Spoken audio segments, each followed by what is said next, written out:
సమయాన్ని దైవ సేవకులకు అప్పగిస్తూ ఉన్నాను.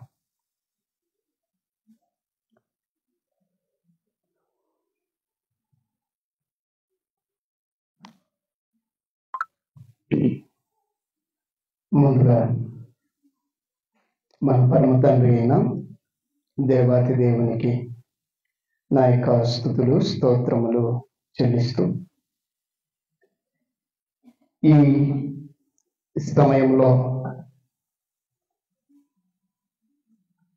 ఇంతవరకు చాలా ఓపికగా శ్రద్ధగా ఈ కార్యక్రమం కొరకై సిద్ధపడిన మీ అందరినీ మనస్ఫూర్తిగా అభినందిస్తూ ఇట్టి సమయాన్ని మాకు అందించిన స్థానిక సంఘస్థులకి, పెద్దలకి, దేవుని పిల్లలకి, ప్రత్యేకంగా మా ఆత్మీయ సహోదరుడు తమ్ముడు కనకరాజ్ గారికి, చేరవచ్చిన మీ అందరికీ నా యొక్క వందనములు తెలియజేస్తూ ఉన్నాను. మీ అందరికీ వందనాలండి.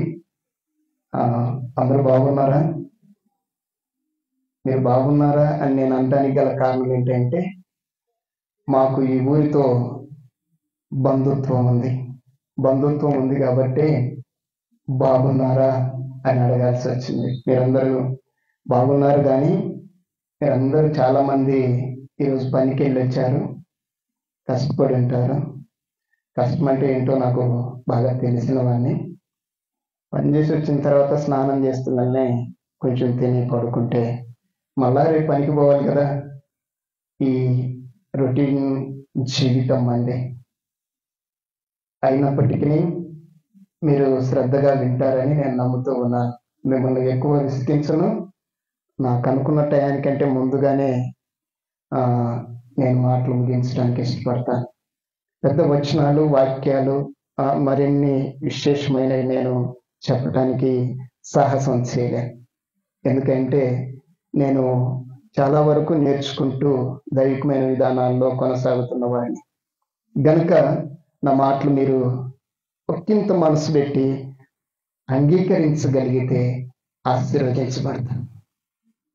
ఈ మాటలు నావి కాదు, నేను చెప్పబోతున్న ఈ దైవికమైన మాటలు ఒక్కింత మనసు పెట్టి ఆలోచించగలిగితే ఆశీర్వదించబడతాం. ఈ స్థలము నుండి ఎవరు కూడా ఆశీర్వాదము పొందకుండా వెళ్ళకూడదు. అది నా యొక్క తీక్షణమైన కోరిక.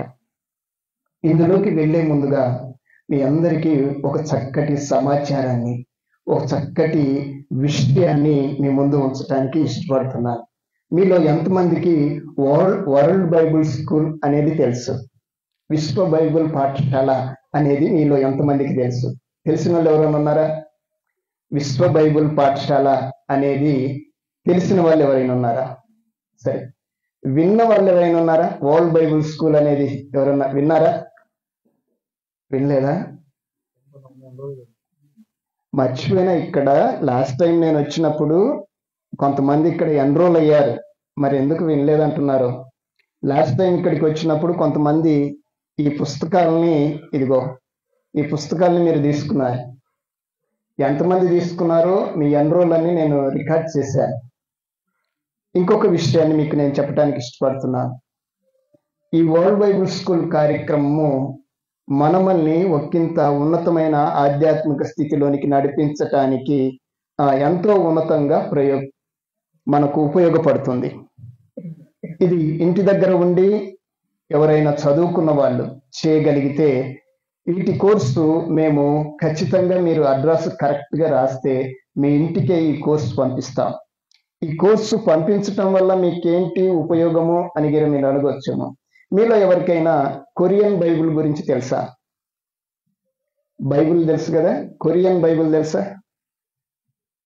కొరియన్ లో ఇప్పుడు ఆ ప్రింట్ లో ఉన్న బైబిళ్లలో, ఇప్పుడున్న బైబిళ్లలో ఒక ప్రత్యేకమైన నెంబర్ 1 బైబిల్ ఏదంటే కొరియన్ బైబిల్.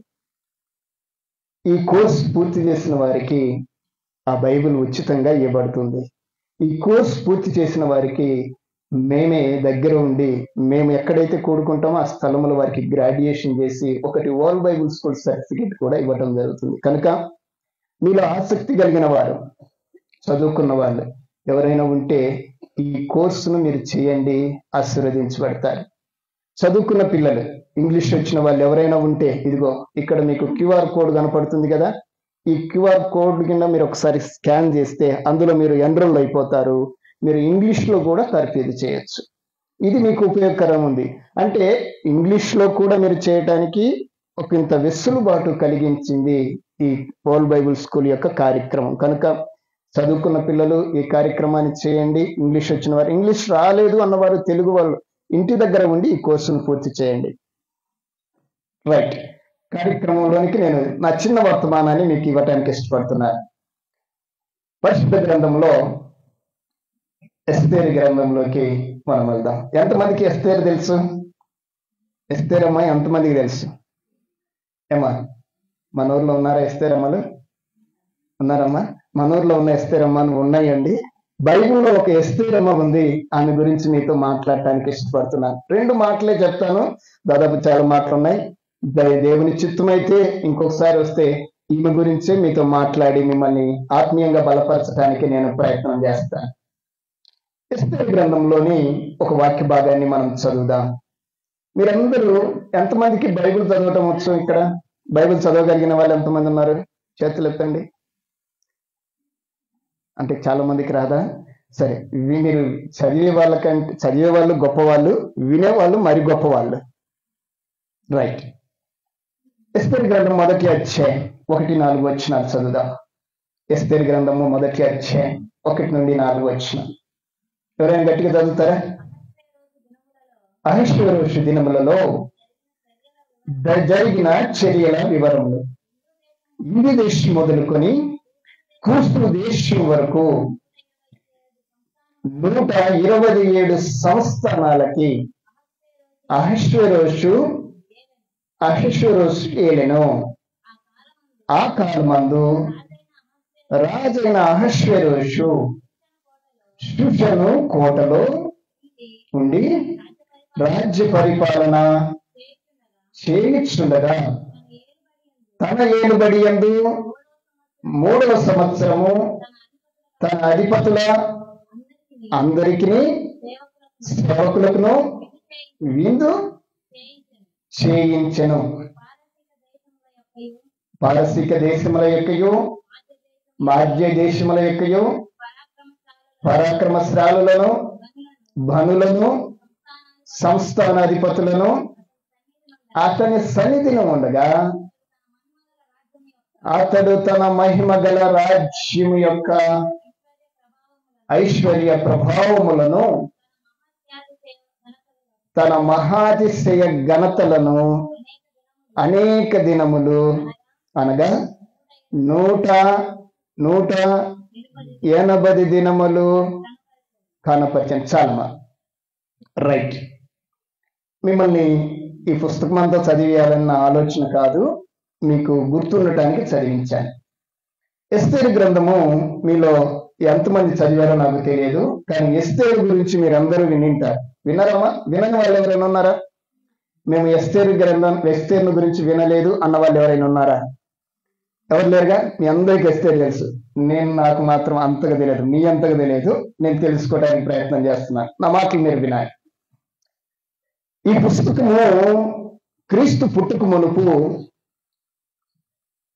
క్రీస్తుకు పూర్వము 518 నుండి 465 సంవత్సరాల కాలంలో, అంటే క్రీస్తు పుట్టక మునుపు 500-600 సంవత్సరాల క్రితంలో జరిగిన సంపూర్ణమైన వాస్తవికమైన సంఘటన. ఈ పుస్తకంలో అనగా ఈ ఎస్తేరు గ్రంథంలో మనకు కొంతమంది ప్రధానమైన వ్యక్తులు కనపడతారు. వారిలో మనం చదువుకున్నాం. అహష్వేరోషు రాజు, ఆయన భార్య వస్తి, ఎస్తేరు, మృద్దుకై, హామాను, ఇహేగే, ఇలాంటి వారు కొంతమంది ఈ పుస్తకంలో మనకు కనపడతారు. పుస్తకంలో కొందరు ప్రాముఖ్యమైన వాళ్ళు. అయితే ఈ పుస్తకంలో ప్రతి ఒక్కరికి ఒక ఉన్నతమైన విధానము, ఉన్నతమైన అంశాలు దాగి ఉన్నాయి. ప్రతి వ్యక్తిని బైబిల్ మనకు పరిచయం చేసిందంటే మీరు గమనించండి, బైబిల్లో ఏ వ్యక్తిని గురించైనా దేవుడు మనకు పరిచయం చేశాడంటే ఆ వ్యక్తిని గురించి ఏదో ఒక పాఠాన్ని పరిశుద్ధాత్మ దేవుడు మనకు చెబుతున్నాడు అనేది మాత్రం మర్చిపోకూడదు. మీరు ఎస్టేరు మీకు తెలుసా అంటే తెలుసు అన్నారు, విన్నారా అంటే విన్నామన్నారు. మీరు ఏం నేర్చుకున్నారో ఈ రాత్రి కాలంలో నేను కొన్ని విషయాలు మీతో ఉంచడానికి ఇష్టపడుతున్నాను. నా సమయాన్ని నేను గుర్తు పెట్టుకునే ఈ మాటలు మాట్లాడుతున్నాను. గమనించండి, ఎస్తేర్ను గురించి మీ ముందు కొన్ని విషయాల్ని ఉంచుతూ మనము ఏ విధంగా ఉన్నామో కూడా అది ఏమి చెప్తుందో మనకు ఆలోచన చేయడానికి ప్రయత్నం చేద్దాం. 2వ అధ్యాయం, ఎస్తేరు గ్రంథము 2వ అధ్యాయం 7-8 వచనాలు చదువుతా. 7-8 వచనాలు. తన పినతండ్రి కుమార్తె అయిన హదస్సాను ఎస్తేరు తల్లిదండ్రులు లేనిదై ఉండగా అతడు ఆమెను పెంచుకొనెను. చాలమ్మా. ఎవరైనా పెంచుకున్నాయనా? ఎవరమ్మా?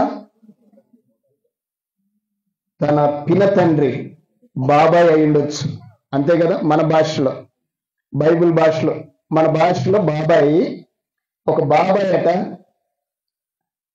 తన అన్న కూతురును పెంచుకున్నాడు. బాగా వినండి. ఆ పెంచుకున్న ఆమె తల్లిదండ్రులు ఏమైపోయారు? లేరు. ఏమైపోయారంటే లేరు. మనకు తెలిసినంత మట్టుకి వాళ్ళు లేరు. కాబట్టి ఎస్తేరును ఎవరు పెంచుకున్నారు? పినతండ్రి అయిన మొర్దుకై పెంచుకున్నాడు.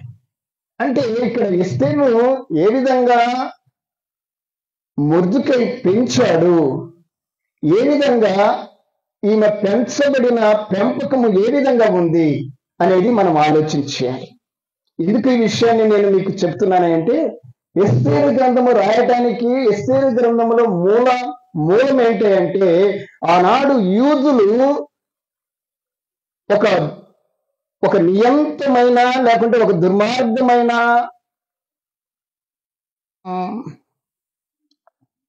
మోసంలో నుండి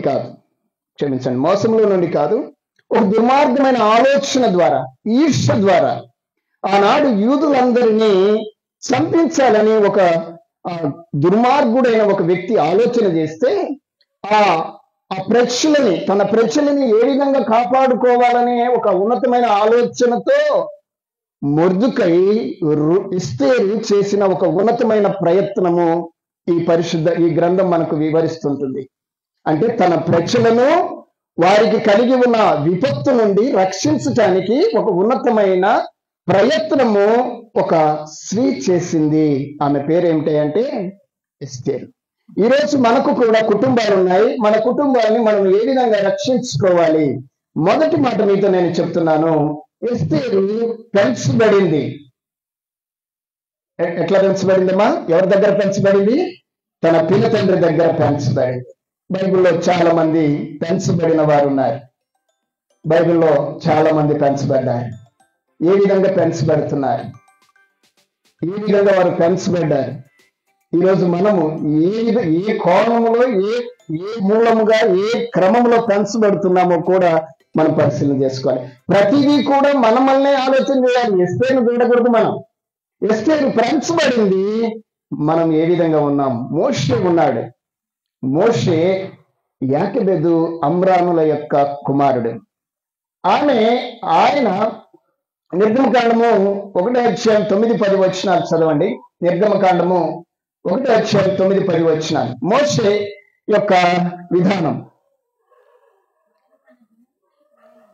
1:9-10 వచనాలు. అతడు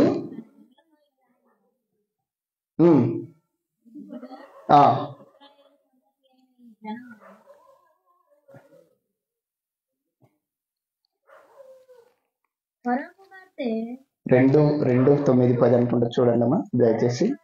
ఫరో కుమార్తె ఆమెతో, ఈ బిడ్డను తీసుకొని పోము. క్షమించండి, 2వ అధ్యాయం. తీసుకొని పోయి నా కొరకు వానికి పాలిచ్చి పెంచుము, నేను నీకు జీతం ఇచ్చేదనని చెప్పగా, ఆ స్త్రీ ఆ బిడ్డను తీసుకొని పోయి పాలిచ్చి పెంచును. ఆ బిడ్డ పెద్దవాడైన తరువాత ఆమె ఫరో కుమార్తె యొద్ద అతనిని తీసుకొని వచ్చెను. అతడు ఆమెకు కుమారుడైన. మోషే యొక్క పెంపకం. మోషే యొక్క పెంపకము చాలా ఉన్నతమైనది. ఎంత ఉన్నతమైనది అంటే ఆ రోజు కలిగిన ఆ విపత్తులో నుండి తాను రక్షించబడటానికి తన తల్లి చేసిన ఒక ఉన్నతమైన ఆ ఉపాయాన్ని బట్టి అతన్ని నీళ్ళలో వదలగా, ఇది మనకు తెలిసిన సంగతే, నేను మరలా మీకు చెప్పడానికి ఇష్టపడ్డాను, తెలిసిన సంగతే. ఆ వదలగా ఫరో కుమార్తె ఆ బిడ్డను తీసుకొని మరలా ఆ తల్లికి ఆ బాబును అప్పగిస్తే ఆమె ఆ బిడ్డను పాలిచ్చి పెంచి పెద్దవాడిని చేసి మరలా ఫరో కుమార్తె దగ్గరికి చేస్తే ఆయన ఎవరికి రాజయ్యాడు? ఆమెకు కుమారుడయ్యాడు. పెంచబడినది ఒక ఆమె, మరొక ఆయనకు కుమారుడయ్యాడు. ఎంతగా పెంచబడ్డాడో మోషేని గురించి బైబిల్లో ఒక ఉన్నతమైన మాట రాయబడింది. మీ ముందు నేను ఉంచడానికి ఇష్టపడుతున్నాను. హెబ్రీయులకు రాసిన పత్రిక 11వ అధ్యాయం, హెబ్రీయులకు రాసిన పత్రిక 11వ అధ్యాయం 24-26 వచ్చినాయి. హెబ్రీయులకు రాసిన పత్రిక 11వ అధ్యాయం చదువుతారా? మోషే పెద్దవాడైనప్పుడు విశ్వాసమును బట్టి, మీరు బైబిల్ చదవండి అయ్యా. హెబ్రీయులకు రాసిన పత్రిక 11వ అధ్యాయం 24-26 వచ్చినారు. రెండు కలిపి ఉంటాయి. మోషే పెద్దవాడైనప్పుడు విశ్వాసమును బట్టి ఐగుప్తు ధనము కంటే దేవుని విషయమైన నింద గొప్ప భాగ్యమని ఎంచుకొని అల్పకాల పాప భోగము అనుభవించుట కంటే దేవుని ప్రజలతో శ్రమ అనుభవించుట మేలని ఫరో కుమార్తె యొక్క కుమారుడని అనిపించుకొనుటకు ఒప్పుకొనలేదు. మీకు ఎప్పుడైనా మోషే గురించి మీరు మాట్లాడాల్సి వస్తే ఆయన ఏ విధంగా పెరిగాడో చూడండి. ఆయన పెంపకం ఎంత ఉన్నతమైందో. ఒకవేళ మనకి ఏదన్నా పదవి వస్తుందంటే వదులుకుంటాం మనము. ఒక రాజ్యానికే రాజుగా తను ఉండవలసిన పరిస్థితులు వచ్చినప్పుడు ఆ రాజ్యాన్ని వదిలేసుకున్నాడు అని పరిశుద్ధాత్మ దేవుడు తెలియజేస్తున్నాడు. ఎంత బాగా పెంచబడ్డాడో, ఆ తల్లి ఎలాగ పెంచిందో, ఆ తల్లి యొక్క ఉన్నత స్థితి ఏ విధంగా ఉందో బైబిల్లో దానికి సమాధానం చెప్తుంది. ఏమని తెలిసిన, అల్పకాల పాప భోగముల యొక్క అనుభవించుట కంటే దేవుని ప్రజలతో శ్రమ అనుభవించుట మేలని. ఏంటంట? దేవుని ప్రజలతో ఏముంటదట? శ్రమ ఉంటుంది అని తెలిసి కూడా ఫరో కుమార్తె యొక్క కుమారుడు అనిపించుకోవటానికి ఒప్పుకొని, నేను శ్రమ పడటానికైనా సిద్ధమే గాని రాజరికానికి నేను దూరము అని చెప్పాను. ఎంత బాగా పెంచబడ్డాడు మోషే, ఎంత బాగా పెంచబడ్డాడు. ఎందువల్లంటే విశ్వాసమును బట్టి, దేవుని యొక్క ఉన్నతమైన నడిపింపును బట్టి ఆయన తన తల్లి దగ్గర ఆ విధంగా పెంచబడ్డాడు. మరొక విషయాన్ని నేను చెప్తాను. మీకు సమయం తెలుసు అనుకుంటాను, తెలుసు కదా? సమయం 1వ అధ్యాయం 23వ వచనం. సమూయేలు మొదటి గ్రంథం 1వ అధ్యాయం 23వ వచనం. మీకు తెలిసిన సంగతులే నేను చెప్తూ ఉన్నాను. కాబట్టి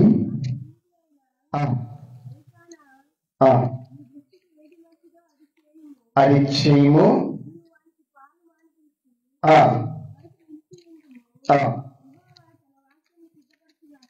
రైట్. కాగా ఆమె అక్కడనే ఉండి తన కుమారునికి పాలు మాన్పించు వరకు అతనిని పెంచుచుండెను.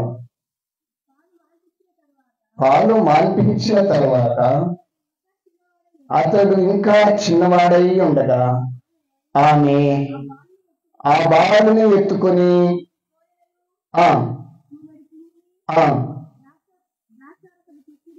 తీసుకొని మందిరమునకు వచ్చి, ఒక తల్లి తనకు లేక ఒక కుమారుని కన్నది. ఆయన సమూయేలు. సమూయేలు కన్నప్పుడు 28వ వచనంలో చివరి మాట చదువుతారా? కాబట్టి ఆ బిడ్డను యెహోవాకు ప్రతిష్ఠించుచున్నాను, తాను బ్రతుకు దినములన్నింటను వాడు యెహోవాకు ప్రతిష్ఠించుటని చెప్పెను. అప్పుడు వాడు యెహోవాకు అక్కడే మొక్కాడు. ఎప్పుడైతే ఆ పిల్లవాడు పాలు మానిపించి మందిరానికి తీసుకొని వచ్చింది, ఆ తల్లి ఎలాగ పెంచిందో మనం ఆలోచన చేయాలి. ఆ తల్లి పెంపకము ఎంత ఉన్నతమైందో ఒకసారి మనం పరిశీలనగా చేయాలి. ఆ తల్లి పెంచి పాలు మాన్పించి మందిరానికి తీసుకొని వస్తే ఆ మందిరములో వాడు ఏం చేశాడు అంటే, ఏం చేశాడండి? అక్కడే యెహోవాకు మ్రొక్కెను. తల్లి ఏం చేస్తుందో పిల్లవాడు అది చేసి. పిల్లల గమనించండి, పెంపకము ఎంత ఉన్నతమైందో మనం ఈరోజు పరిశీలన చేయాలి. దేవుని పిల్లలుగా, దేవుని కుటుంబాలుగా ఇంతవరకు మనం వెళ్ళిన వర్తమానాన్ని బట్టి ఒకసారి ఆలోచన చేస్తే మన పెంపకాలు మన పిల్లల పక్షంగా ఏ విధంగా ఉన్నాయి. మరొక మాట మీతో నేను చదివిస్తాను. తిమోతికి రాసిన పత్రిక, 1 తిమోతి 1:5. తిమోతికి రాసిన పత్రిక 1:5. అది చదువమ్మా. పవిత్ర హృదయం నుండి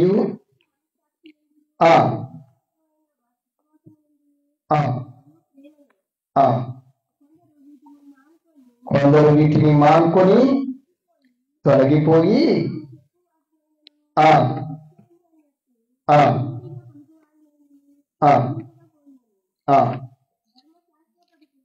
అవునమ్మా, అవును.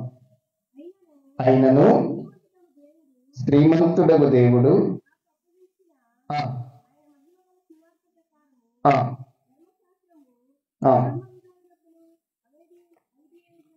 అవిధేయులకును భక్తిహీనులకును పావిష్ఠులకును అపవిత్రులకును మపదూషకులకును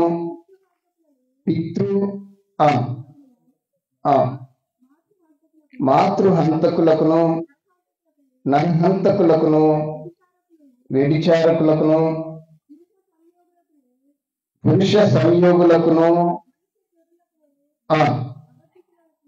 అబద్ధీకులకును. రైట్ అమ్మ, అంతటితో ఆపండి. 2వ తిమోతికి రాసిన పత్రికకు దగ్గరికి రండి కొంచెం దయచేసి. 2వ తిమోతికి రాసిన పత్రిక 1:3-5. నా ప్రార్థనలను ఎదగగా జ్ఞాపకం చేసుకోవచ్చు, నీ కన్నీళ్లను తలుచుకుని నాకు సంపూర్ణ ఆనందము కలుగుటకై నేను నిన్ను చూడవలనని రేయింబవులు ఆపేక్షించుతూ నీ యందున్న నిష్కపటమైన విశ్వాసమును జ్ఞాపకం చేసుకుని నా పితృాచార ప్రకారము నిర్మలమైన మనస్సాక్షితో నేను సేవించుతున్న దేవుని ఎడల కృతజ్ఞుడనై ఉన్నాను. ఆ విశ్వాసము మొదట నీ యెహోవా లోయలోనూ నీ తల్లి అయిన యూనికేలోనూ వసించను, అది నీలోనూ సహా వసించుచున్నదని నేను రూఢిగా నమ్ముచున్నాను. తిమోతిని గురించి ఒక స్టేట్మెంట్ పౌలిస్తున్నారు. ఏంటి ఆ స్టేట్మెంట్ అంటే, తిమోతి యొక్క భక్తిని మనం కొలత వేయాల్సి వస్తే తిమోతి భక్తి ఎక్కడి నుంచి ప్రారంభమైందట? మొదట ఆమె అవ్వైన లోయలోనూ ఆమె తల్లి అయిన యునేకిలోనూ ఆ భక్తి వసించును అని రాయబడింది. వాళ్ళ దగ్గర ఏ భక్తి అయితే కలిగి ఉన్నదో ఆ భక్తి ఇప్పుడు ఎక్కడ ఉందంట? తిమోతిలో కూడా కనపడుతుంది. అంటే తిమోతి యొక్క పెంపకము ఒకసారి ఆలోచన చేస్తే 3 జనరేషన్ వరకు కనపడుతుంది బైబిల్లో. అవ్వ, అమ్మ, తిమోతి. ఎంత గొప్ప విషయాలు చూడండి. ఈ విషయాలతో మనం ఆలోచన చేస్తే ఒక మాట మనం ఆలోచన చేసి ముగింపులోకి వచ్చేస్తాను. ఒక మాట మీతో నేను చెప్తాను. ఈరోజు మనము మన పిల్లల్ని ఏ విధంగా చేస్తున్నాం? మనం ఏ పెంపకంలో ఉన్నాం? ముందు మనం ఏ పెంపకంలో ఉన్నామో మన పిల్లలు ఏ పెంపకంలో పెంచుతున్నాం?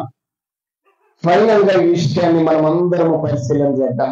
ఫైనల్ గా ఈ విషయాన్ని మనం అందరం ఆఖరిగా ఎఫెసీయులకు రాసిన పత్రిక 6వ అధ్యాయం 1 నుండి 4 వచనాలు మనం చదవగలిగితే, అమ్మా పిల్లల దగ్గరికి ఎందుకు, ముందు తండ్రుల దగ్గరికి వెళ్దాం. 4వ వచనం చదవండి. తండ్రులారా మీ పిల్లలకి కోపము రేపక ప్రభు యొక్క శిక్షలోను బోధలోను వారిని పెంచండి. చాలు. పిల్లల్ని ఎలా పెంచాలమ్మా? ఇప్పుడు మనం చెప్పుకున్న తిమోతి గాని, సమూయేలు గాని, మోషే గాని ఏ విధంగా పెంచబడ్డారో బైబిల్లో మనకు చాలా స్పష్టంగా మన ముందు దాచబడింది, ఉంచబడింది. దాచబడలేదు, ఉంచబడింది. అయితే ఎస్తేరు ఇక్కడ నిలబడి మాట్లాడుతుంది. నన్ను మా బాబాయ్ దించాడు. ఎవరు దించారమ్మా? ఒకవేళ అడిగితే ఏమని చెప్తా తెలుసురా? అమ్మా నువ్వు అంతగా ఎలా పెంచగలిగినావు, ఎంత పెంచబడ్డావు అంటే ఏమని చెప్తా తెలుసున? నన్ను మా బాబాయ్ ఎత్తుకొని పెంచింది. బాబాయ్ ఏం చెబితే అదే చేసింది. తన ప్రజల కోసము, తన ప్రజల రక్షణ కోసము, తన ప్రజలను ఆ యొక్క మరణం నుండి విడిపించటానికి ఎంతగా ప్రయత్నం చేసింది అంటే, చివరిగా ఆమె పేరు గ్రంథస్థం చేయబడేంత వరకు దేవునికి మహిమకరంగా తన యొక్క జీవితాన్ని చూపించింది. ఎస్తేరు అనే మాటకు అర్థమేంటో తెలుసా అమ్మా? అర్థమేంటో తెలుసా? గుంజి చెట్టు అనే అర్థము. మరొక మాట ఏంటంటే నక్షత్రము. ఏటట? ఎస్తేరు అనే మాటకి నక్షత్రము. నక్షత్రం ఎలా ఉంటుంది చెప్పండి? ఎలా ఉంటుందండి నక్షత్రం? ఏంటి మీకేమి తెలియదు అన్నట్టుగా చూస్తున్నారు. నాకేమి నక్షత్రాలు తెలియదా? ఇప్పటికీ నేను ఇందాక తమ్ముడు బయటికి ఎలా వెళ్ళాలి అంటే నక్షత్రం అన్నాడు. మనం ఎప్పుడు నక్షత్రాన్ని చూస్తూ ఉంటాం. ఆ నక్షత్రాలు కదమ్మా మనం ఇప్పుడు చూస్తున్నామే. ఆ నక్షత్రము మనము మన ఇంటి దగ్గర ఎలా పెట్టుకుంటాము? నక్షత్రాలు పెట్టమా? మనము స్టార్లు పెడుతున్నామా? పెట్టడం లేదా? నేను ఎప్పుడప్పుడు నాకు ఈ ఊరు వస్తే బహు సంతోషం అనిపిస్తుంది తమ్ముడు. ఎందుకో తెలిసిన? ప్రతి స్తంభానికి ఒక నక్షత్రము, ఆ స్తంభం చుట్టూ లైటింగ్, చాలా ఆనందం అనిపిస్తుంది నాకు. ఎంత ఆ ఉన్నతమైన విధానంలో మీరు దైవిక తత్వాన్ని చూపించడానికి ప్రయత్నం చేస్తున్నారు. నక్షత్రము ఎప్పుడు వెలుగుతూనే ఉంటుంది. వెలుగుతుంటుందా? ఆరిపోయిందా? మనం పెట్టుకున్నది ఆరిపోయింది. ఆ నక్షత్రాలు ఎప్పుడు వెలుగుతూనే ఉంటాయి. ఒక విషయం మీతో నేను చెప్తాను. ఇక్కడ నక్షత్రం అంటే ఎస్తేరు అంటున్నాము, కానీ నక్షత్రం అంటే బైబిల్లో ఒక మాట రాయబడింది. దానియేలు గ్రంథం 12వ అధ్యాయం 3వ వచనంలో ఒక మాట రాయబడింది. నేను చెప్పి ముగిస్తాను. దానియేలు గ్రంథము 12వ అధ్యాయం ఒకసారి తీస్తారా?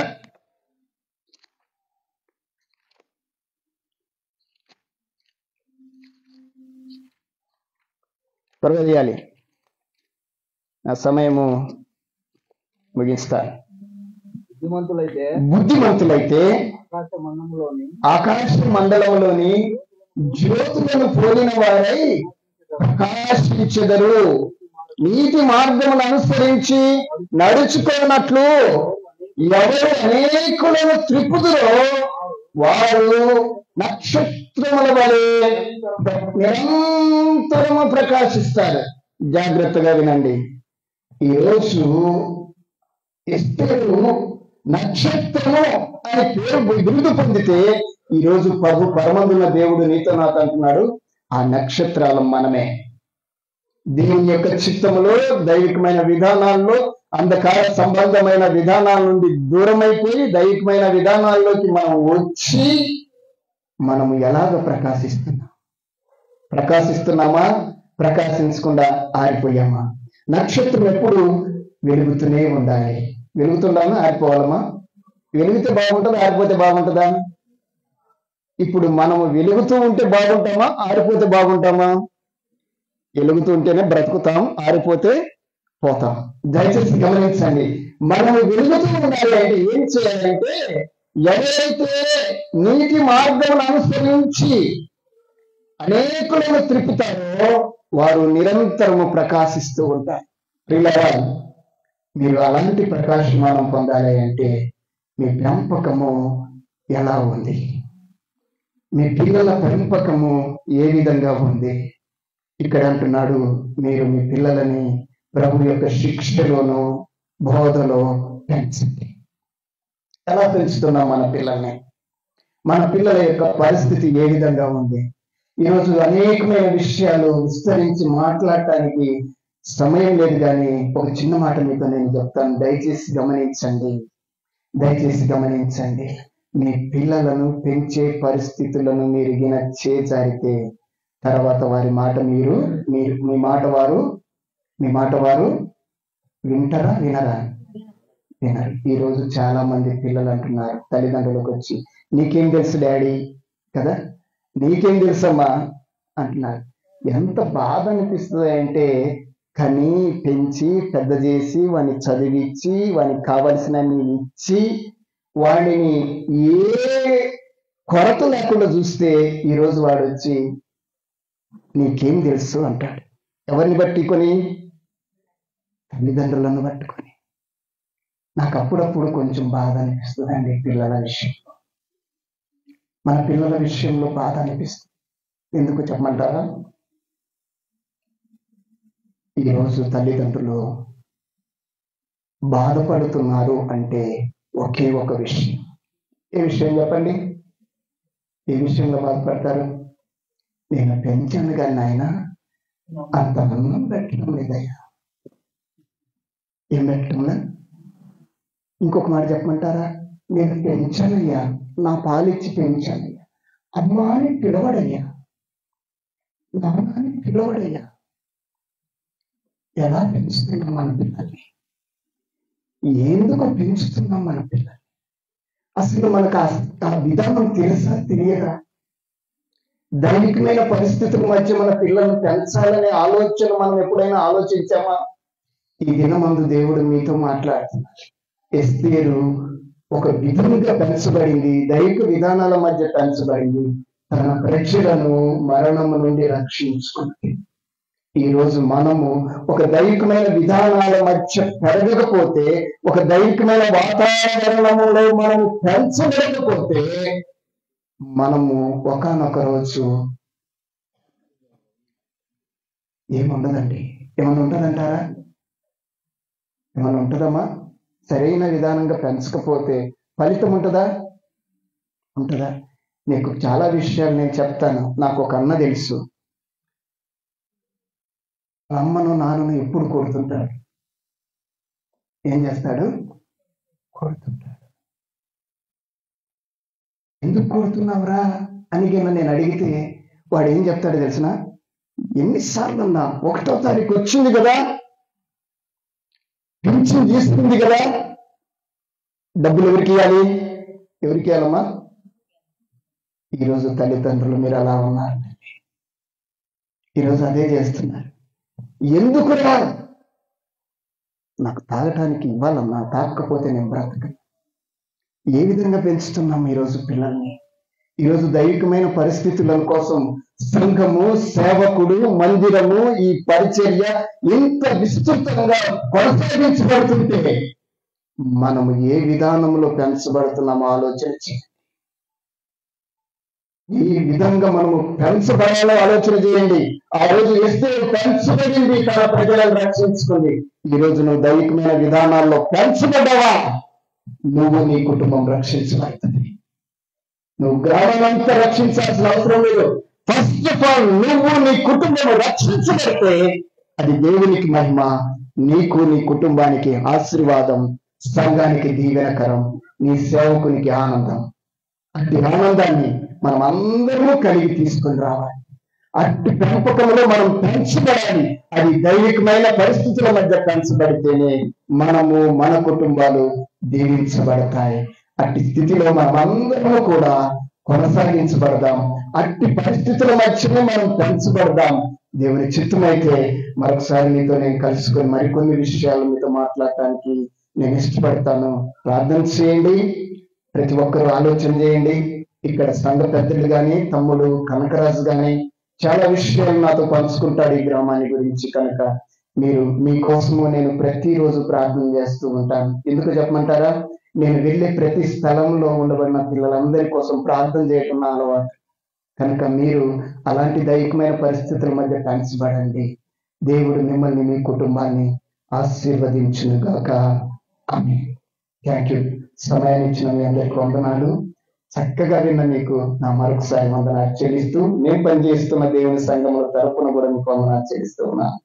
ఎవరికైనా వరల్డ్ బైబుల్ స్కూల్ కార్యక్రమం విషయంలో అవగాహన ఉంటే అక్కడ ఎన్రోల్ చేసుకోనండి. మీకు వాటిని మేము పంపించడానికి ప్రయత్నం చేస్తాం. అడ్రస్ కరెక్ట్ గా రాయండి చాలు. థ్యాంక్ యూ తమ్ముడు. చక్కటి సమయాన్ని ఇచ్చినందుకు ప్రత్యేకమైన వందనాలు.